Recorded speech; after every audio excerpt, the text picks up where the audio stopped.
नमस्कार, मैं जीवन ज्योति आज फिर तुंदे सामने लेइयै आई हैं अपने डुग्गर दा एक होर स्वाद जिहदा नाम है अंबे दा माह्नी। पर ये जेह्ड़ा अंबे दा माह्नी है तड़के आह्ला बनाना अज्ज असें। इत्थै मैं खट्टे मिट्ठे अंब जेह्ड़े हे उ'नेंगी उबलने आस्तै रक्खी लेआ हा ते इ'नें थोड़ा जेहा असें गर्म पानी च पाइयै कोई 2 मिनट उबालना ताकि एह् थोड़े नरम होई जान। अजकल अंबें दी जियां कि तुसें सारें गी पता है बाहर है ते साढ़े इन्ने डुग्गर दे इलाकें च खूब सारा अंब होंदा।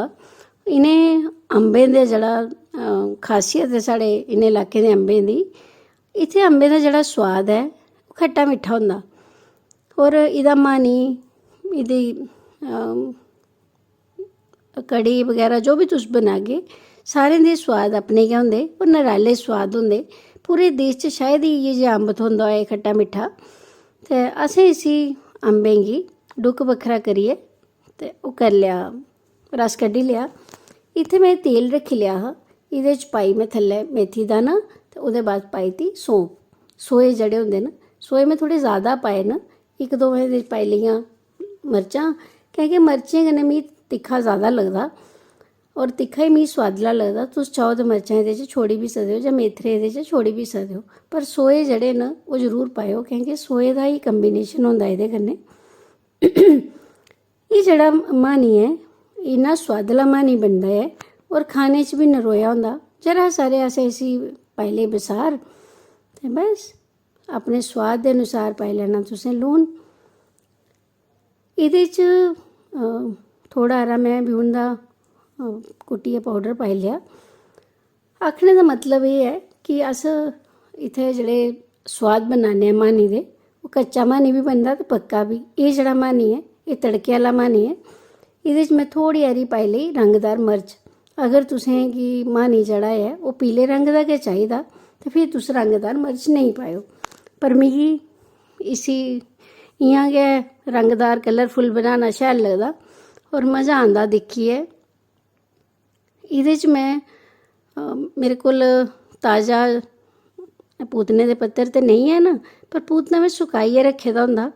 बस इ'यै मैं थोड़े हारे मरोड़ियै ते एह्दे च पाई लेन। एह्दा सोआद जेह्ड़ा ऐ पूतने कन्नै होर ज़्यादा बधी जंदा। जियां जियां एह् गड़कदा उ'आं उ'आं सोआद जेह्ड़ा ऐ पूतने दा ओह् एह्दे बिच्च एनहांस होई जंदा, मतलब मिक्स होई जंदा। और जिसलै तुस एह् माह्नी बनांदे हो ना, एह्दी खुशबू जेह्ड़ी ऐ थुआढ़े पूरे घरै च फैलदी ऐ। इत्थै मैं मर्च आह्ला इक लून भी कुट्टियै रक्खे दा हा, ओह् भी मैं जरा सारा एह्दे च पाई लेआ ते बस इत्थै मैं थोड़े हारे पाई लैने गुड़। गुड़ अगर थुआढ़े अंब ज़्यादा मिट्ठे न ते तुस गुड़ भामें नेईं पाओ, पर मैं इत्थै गुड़ बी पाना क्योंकि मिगी माह्नी जेह्ड़ा मिगी जां मेरे बच्चें गी बड़ा गै सोआदला लगदा गुड़ आह्ला, ते गुड़ कन्नै बैलेंस होई जंदा टेस्ट बी एह्दा। सोआद जेह्ड़ा है माह्नी दा जिनें जिनें खाद्धे दा ओह् ते शायद भुलदे निं होने, ते जिनें नेईं खाद्धे दा ओह् इक बारी बनाएओ जरूर। 5-7-10 अंब होन ते बस माह्नी बनी जंदा। हून असें इसी गड़क आन देनी ते एह्दे च मैं पाई लैने थोड़े हारे छुहारे। एह् छुहारे जेह्ड़े न मैं धोइयै ते सुखाई लेदे होंदे कट्टियै गुली कड्ढियै साल भर आस्तै, ते बस थोड़ी हारी पाई लैनी मैं एह्दे च सौगी। तुस अगर सौगी च छुहारे पाने दा मन नेईं है ते तुस नेईं गै पाएओ, पर मैं इत्थै पाई लैने क्योंकि जियां जियां एह् गड़कदा जाना ना ते साढ़ा जेह्ड़ा ऐ छुहारे ते जां सौगी जेह्ड़ी ऐ ओह् फुलदी जानी। इत्थै मैं थोड़ी हारी कच्ची सौंफ होर पाई लेई। सोए असें पैह्लें भी पाए हे ते सोए असें हून भी पाए। जेह्ड़े सोए तेल च तलोइयै दे होंदे ओह्दा सोआद बक्खरा होंदा ते कच्चे सोए दा सोआद बक्खरा होंदा। आखने दा मतलब एह् है कि एह् जेह्ड़ा सोआदला माह्नी ऐ तुस बनाइयै जरूर दिक्खेओ। एह्दे च तुसें थोड़ी हारियां गुलियां रैह्न देनियां क्योंकि जियां जियां एह् गड़कदा गुली चूसने दा बड़ा मज़ा आंदा। खासकर ञ्याणे जेह्ड़े न ओह् बड़ी मज़े नै चूसदे न।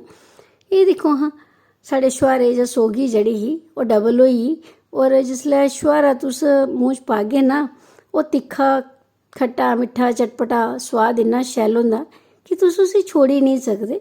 जरूर बनाएओ, जरूर खलाएओ। एह् साढ़े डुग्गर दे सोआद न और इनें दिनें अंबें दी भरमार ऐ।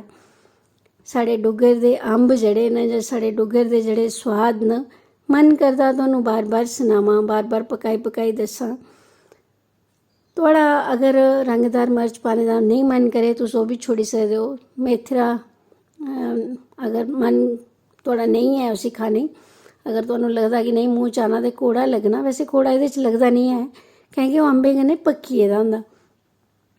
ते आखदे मेथरे जेह्ड़े न ओह् नरोए होंदे न, उस वजह ने हर खट्टी चीज़ च मेथरे सुने दा गै मैं बी कि मेथरे पान्ने आं, ते पाई ओड़नी मैं बी।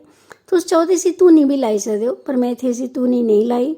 इत्थै मैं बनाए दे चने दी दाल, चौल ते मानी अंबें दा। एह् तड़के आह्ला मानी है, कुसै दिन अस कच्चा मानी भी बनागे। असें एह् मानी बचपन च बड़ा खाद्धे दा ते मैं अपने टब्बर गी भी खूब खलानी ऐ।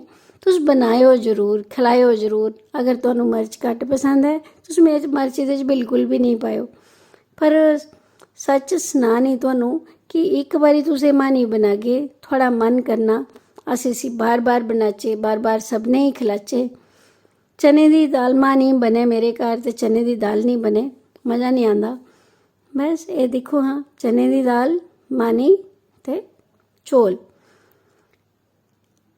एह् जेह्ड़े साढ़े डुग्गर दे सोआद न, लोग आखदे न कि भई डुग्गर दियां डिशेस है गै नहीं हैन। ऐ कि'यां नहीं हैन थुआढ़े सामने, अस हर बारी लेइयै आने आं अलग अलग डिशेस, और हर इक दा सोआद दूई कोला अलग होंदा। उम्मीद करङ तुस सारे जनें गी एह् वीडियो पसंद आग। अपने डुग्गर दे सोआद जेह्ड़े न इ'नेंगी सभनें तक पजाओ, खूब बनाओ, खूब खाओ। ते इ'नें दिनें अंब कुसै भी तरीके कन्नै जि'यां भी थुहानूं सोआद लग्गे जरूर बनाइयै खाएओ। तुं'दा सारें दा मता मता हिरखी मल्हार।